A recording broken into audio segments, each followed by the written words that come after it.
नमस्कार, स्वागत है आप सभी का एनएफ न्यूज पर। मैं हूं आपके साथ रोहन। चुनावों का जो नतीजा आया है उस पर कुछ चर्चा की जाए उससे पहले एक वीडियो आप थोड़ा सा देख लीजिए।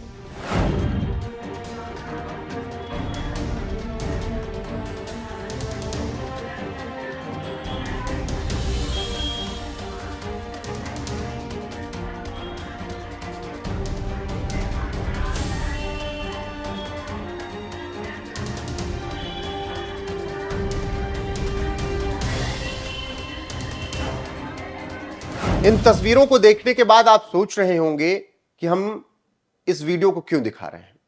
तो इसके पीछे का बहुत बड़ा कारण है और वो कारण बीजेपी की जीत साबित हुआ है महाराष्ट्र में। वोट जिहाद की खूब बात होती थी। वोट जिहाद को लेकर लोकसभा चुनाव में किस तरीके से विपक्षी पार्टियां कहती थी कि जाइए एक मुश्त वोट कीजिए, वोट जिहाद कीजिए। उत्तर प्रदेश में कई जगह भाषण दिए गए। लेकिन जब वोट जिहाद के खिलाफ में हिंदू समुदाय खड़ा होता है तो उसका परिणाम महाराष्ट्र होता है, जहां पर प्रचंड जीत दर्ज करती है महायुति और बीजेपी सबसे बड़ी पार्टी बनती है, भगवा लहराता है। अब आप इसको कह सकते हैं कि हिंदुओं ने एक मुश्त वोट देकर यह बता दिया वोट जिहादियों को कि अगर तुम एक कदम उठाओगे तो हम उसका जवाब देने के लिए तैयार हैं। जो तस्वीरें हम आपको दिखा रहे हैं ये तस्वीरें हैं महाराष्ट्र के मलाड की, जहां पर जैन समुदाय ने एक मुश्त वोट किया था जिस दिन वोटिंग थी और बहुत नारे भी लगते हुए दिखे थे। बताया गया कि 100% वोटिंग हो गई थी और फिर आखिर में इसी तरीके से तमाम सीटों पर हुआ और उसका परिणाम आप सबके सामने है। इस वक्त मेरे साथ सहयोगी अभिषेक पुंडीर है। अभिषेक, वोट जिहाद का जवाब इससे बेहतर नहीं दिया जा सकता जैसे महाराष्ट्र में दिया गया। वो तो है ही रोहित, जो नतीजे सामने आए हैं। लेकिन उससे पहले दो चीजें समझ लीजिए कि डेमोक्रेसी में आप सर गिनते हैं। यही डेमोक्रेसी की खूबसूरती भी है और यही डेमोक्रेसी का सबसे बड़ा नेगेटिव पॉइंट भी है, मुझे जैसा लगता है। सर अगर वो सही दिशा में गिने जाएंगे तो उसका लाभ है, गलत दिशा में गिने जाएंगे तो वो कहीं ना कहीं नुकसान हो सकता है। जैसे कुछ वरिष्ठ पत्रकार बताते हैं, बंटवारे के वक्त का पाकिस्तान का एक जो शहर था बख्तियारपुर, शायद मुझे सही से नाम याद नहीं आ रहा है, वहां वोटिंग हुआ कि ये हिंदुस्तान में रहेगा या पाकिस्तान में रहेगा। 1.5 लाख के करीब वहां हिंदू थे और लगभग 48,000 वहां मुस्लिम थे। जिस दिन वोटिंग हुआ उस दिन धूप बहुत ज्यादा थी तो लोग लाइनों में नहीं लग पाए। हिंदू जो हमारे थे वो लाइनों में नहीं लग पाए, कुछ लगे तो वापस आ गए, कुछ धूप देखकर गए ही नहीं। नतीजा ये हुआ, जब नतीजे आए तो मुसलमानों के 44,000 वोट पड़े और हिंदुओं के उससे भी कम वोट पड़े। तो वो हिस्सा पाकिस्तान में चला गया। कहां 1.5 लाख थे और कहां सिर्फ 50,000 से 44,000 वोट डले। तो ये होता है जब आप वोट करने घर से नहीं निकलते। यही 400 पार का नारा जब बीजेपी ने दिया गया, उसको बैकफायर जो किया कि हम 400 जीत रहे हैं, जनता ने सोचा कि छुट्टी मनाते हैं, फिल्म देखते हैं मस्त। 400 तो का नारा दिया है, 300 तो आई जाएंगी। यही फैजाबाद में हुआ। फैजाबाद का हिंदू निकला ही नहीं वोट डालने। फैजाबाद का हिंदू निकला ही नहीं कि जो है राम मंदिर की प्राण प्रतिष्ठा हुई है 22 जनवरी में, भक्तों में बड़ा उत्साह है। तो हम अगर नहीं जाएंगे, घर से नहीं निकलेंगे तो कौन सा हार थोड़ा ही जाएंगे। लेकिन वो हार गए और उसको प्रचारित किया गया फिर किस तरीके से कि आप अयोध्या हार गए। केदारनाथ का जब उपचुनाव हुआ उसे वहां से जोड़कर नैरेटिव बनाया गया कि अयोध्या हारे, अब केदारनाथ भी हारे, बद्रीनाथ भी हारे। तो ये सब नैरेटिव खड़े। केदारनाथ में जीत प्रचंड हुई वहां पे। 2024 के लोकसभा चुनाव में जो नैरेटिव तोड़ने में कामयाब नहीं हो पाई थी बीजेपी या फिर हिंदू समाज, उस नैरेटिव को इस बार तोड़ दिया गया। महाराष्ट्र वालों ने बीजेपी ने बहुत अच्छे से प्रचारित किया कि हमें वोट जिहाद से हराया गया है, एक मुश्त वोट करके हमारे खिलाफ हराया गया है। उसका जवाब मैं उसका सारा श्रेय देना चाहूंगा बटेंगे तो कटेंगे को, उसके अलावा किसी को नहीं। उसके बाद अगर दूसरे नंबर में मैं किसी को रखूंगा तो रखूंगा आरएसएस के माइक्रो मैनेजमेंट को।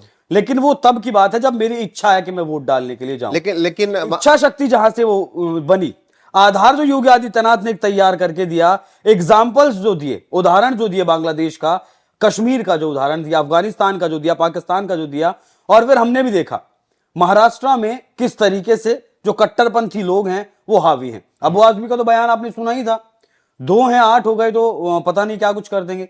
ओवैसी 15 मिनट मांगते हैं। वारिस पठान सड़कों पर हजारों गाड़ियों की काफिले की भीड़ लेकर चलते हैं। कौन सा हिंदू नेता चलता है हजारों गाड़ियों के साथ? कौन सा हिंदू सड़क पर उतरता है कि उसका कितना भी बड़ा नेता होगा वो कितनी हजार गाड़ियां लेकर चलता है? बागेश्वर धाम फिलहाल यात्रा निकाल रहे हैं, पद यात्रा, उनके साथ एक गाड़ी नहीं है। जनता है, लोग हैं, लेकिन शांति से चल रहे हैं।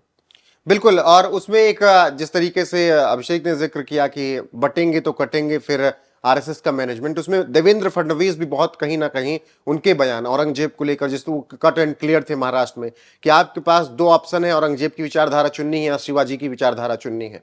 तो महाराष्ट्र की जनता ने बता दिया भाई शिवाजी की विचारधारा ही हम चुनेंगे।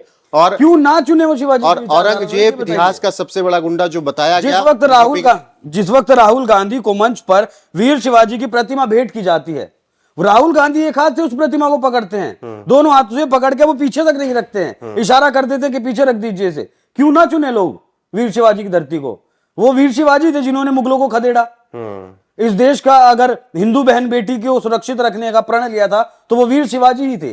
क्यों ना हम वीर शिवाजी की तरफ, वो अगर वोट जिहाद को लोग इसे नाम देते हैं तो दें, और ये समझें कि अगर आप वोट जिहाद करेंगे तो वोट की सुनामी लाएगा हिंदू। बिल्कुल वही है कि अगर आप वोट जिहाद करेंगे और उसका जब जवाब मिलेगा तो महाराष्ट्र जवाब होगा, जहां पर 250 सीटों के पास आपको पहुंचा दिया जाएगा अगर हिंदू वोट करने निकल गया। 24 में जो गलतियां हुई उन गलतियों से सबक लिया बीजेपी के कोर वोट बैंक ने, और उस गलती से सीखा इन्हीं उपचुनाव और चुनाव में। आप उत्तर प्रदेश में देखिए, जो समाजवादी पार्टी क्या क्या कुछ नहीं कह रही थी इतनी सीटें जीतने के बाद, वो आज कहां पर आ गए। करहल जीते हैं और फिर नसीम सोलंकी जाकर जीती हैं सीसामऊ से। तो ये 2 सीटें, यहां तक कि कुंदरकी जहां पर 31 साल से बीजेपी नहीं जीती थी, वहां पर भगवा लहराया गया। सिर्फ दूसरी बार जीती है, दूसरी बार इतिहास में जीती है, इतिहास की सबसे बड़ी जीत जीती है वहां पर। ये खास बात इस चुनाव की ये भी है महाराष्ट्र की और उत्तर प्रदेश की, कि एक तो समझ लेना चाहिए, जैसा आपने भी बताया कि बपोती नहीं है मुसलमान समाजवादी पार्टी का या फिर कांग्रेस का। ये भी अब राहुल गांधी को समझ लेना होगा कि अडानी का जो मुद्दा उठाते हैं, संविधान बदल दिया जाएगा, आरक्षण खत्म कर दिया जाएगा, इन मुद्दों की हवा निकल चुकी है, इनका जो गुब्बारा है वो फट चुका है। राहुल गांधी की स्वीकार्यता लोगों के भीतर कितनी है वो आप समझ जाइए कि महाविकास आघाड़ी 50 का आंकड़ा छूने से नीचे रह गए, 50 का आंकड़ा वो नहीं छू पाई। ये राहुल गांधी की स्वीकार्यता है। ये सीधे से वही है कि अगर आप वोट जिहाद की बात करेंगे तो वोट जिहाद का जवाब इसी तरीके से मिलेगा जैसे महाराष्ट्र में मिला है, जैसे मिला है उत्तर प्रदेश के उपचुनाव में। तो यह समझ लेना होगा विरोधियों को कि वोट जिहाद की बात करके आप एक चुनाव में झूठ फैलाकर, भ्रम फैलाकर जीत तो दर्ज कर सकते हैं, लेकिन हर बार उसी आधार पर आपको विजय मिल जाए यह संभव है। तो ऐसे में अब से एक आखिरी सवाल मेरा यह है कि जिस तरीके से वोट जिहाद की चर्चा खूब हुई, मैंने बता दिया कि असंभव है अगर बार बार आप वोट जिहाद के दम पर जीत दर्ज करने की कोशिश करेंगे, झूठ फैलाकर कोशिश करेंगे। अब जनता को हर एक सच समझ में आने लगा है कि जो आपने झूठ 24 में बोला, 99 सीटें ले आया, शायद वो 100 सीट हो गई प्रियंका के आने से, लेकिन क्या अब उस झूठ का जो गुबार था, जो बबल बना रखा था राहुल गांधी ने, वो फूट चुका है? वो तो फूट ही चुका है, लेकिन ये वोट जिहाद, देखिए दोनों चीज में अंतर समझना पड़ेगा रोहित। इन लोगों को वोट जिहाद करना है सत्ता पाने के लिए, सत्ता में आए, जिस तरीके से मर्जी राज करें, मतलब राजशाही चले, उसके लिए इन्हें वोट जिहाद करना है, सत्ता में आना है। लेकिन अब जो ये सुनामी आई है उसके लिए एग्जाम्पल्स दिए गए। महाराष्ट्र में जिंदा एक बेटी को जला दिया जाता है, दिल्ली में एक बेटी के 36 टुकड़े कर दिए जाते हैं। कन्वर्जन ईसाई मिशनरी हो या फिर इस्लाम वाले हों, किस तरीके से वो कन्वर्जन करवाते हैं। उत्तर प्रदेश के बरेली में एक पिता को गुहार लगाते मैंने देखा, वो अपनी बेटी के लिए पुलिस में जाकर गुहार लगा रहा है कि समाजवादी पार्टी के पूर्व पार्षद का बेटा उसकी बेटी को उठाकर ले गया, जबरन निकाह कर लिया, उसकी बेटी नहीं चाहती थी। एक करहल में अखिलेश यादव का जो गढ़ है, वहां एक दलित बेटी को इसलिए मार दिया गया क्योंकि उसने कहा मैं बीजेपी को वोट दूंगी क्योंकि प्रधानमंत्री ने मुझे घर दिया है, प्रधानमंत्री की तरफ से राशन मिलता है, प्रधानमंत्री की तरफ से 5 लाख का बीमा मिला है। बिल्कुल। लेकिन तो ये सब चीजें, मतलब अब अस्तित्व बचाने वाली लड़ाई है रोहित। बिल्कुल, जिस तरीके से अस्तित्व पर वार करने की कोशिश है और अस्तित्व हिंदुओं का खत्म कर दिया जाना चाहता है। बिल्कुल, अस्तित्व बचाने की लड़ाई है, और ऐसे में अपने अस्तित्व की लड़ाई लड़ते लड़ते इन वोट जिहादियों के पास उद्धव ठाकरे भी पहुंचे थे। हाँ, अब हिंदुओं ने वहां के बता दिया महाराष्ट्र के, वोट जिहादियों के साथ मिलोगे तो यही हश्र होगा। विचारधारा से बिल्कुल भी आप अगर खिलवाड़ करेंगे विचारधारा के साथ तो आपके साथ बड़ा खिलवाड़ होगा। उद्धव ठाकरे के साथ वही हुआ। बाला साहब ठाकरे के पद चिन्हों पर वो नहीं चले, एकनाथ शिंदे चले, देखिए 56 सीटें जीत कर आ गए, उनके चक्कर में जैसे कहा जाता है कि अजीत पवार को भी 41 सीटें मिल गई, शरद पवार जो सबसे बड़े माहिर खिलाड़ी महाराष्ट्र की राजनीति के माने जाते हैं, उन्हें भी सीटें नहीं मिली, क्योंकि सुरक्षित रहना है, अपनी बहन बेटियों को सुरक्षित करना है। आप कल एक एग्जाम्पल दे रहे थे बदलापुर का, महाराष्ट्र का। बिल्कुल। देखिए, जब मुझे लगेगा हाँ मेरे घर में मेरी बहन बेटी सुरक्षित है, तभी मैं कमाने के लिए जाऊंगा ना, तभी 2 रोटी की व्यवस्था करूंगा। जब मेरा घर ही सुरक्षित नहीं है, मैं क्या करूंगा? और यही वजह है कि बदलापुर में क्या कहते हैं, जब वो इनकाउंटर हुआ बदलापुर का, पोस्टर लगे देवेंद्र फडणवीस के, विवादित थे पोस्टर, उसके बाद महिलाओं ने बढ़ चढ़कर हिस्सा लिया, वोट किया, परसेंटेज ज्यादा निकला। बिल्कुल, योगी आदित्यनाथ पर लोग भरोसा क्यों जताते हैं? वो बेटी हिंदू की हो मुसलमान की हो, अगर कोई छेड़ेगा तो ठोका जाएगा, सजा मिलेगी। बिल्कुल, जवाब वो मिलेगा। एक विश्वास बनाया है। बिल्कुल, जवाब मिलेगा। बाकी वोट जिहाद का अगर आप करेंगे तो उसका जवाब जिस तरीके से महाराष्ट्र ने दिया है, जिस तरीके से उपचुनाव ने दिया है, उस वोट जिहाद का जवाब इसी तरीके से मिलता रहेगा। कुछ लोग तो ये भी कह रहे हैं कि अगर वोट जिहाद हिंदू करने पर आ गया ना, तो फिर आप कहीं के नहीं बचेंगे। तो बने रहिए हमारे साथ, लगातार खबरें यहां पर आपको मिलती रहेंगी। फिलहाल के लिए बस इतना ही, नमस्कार।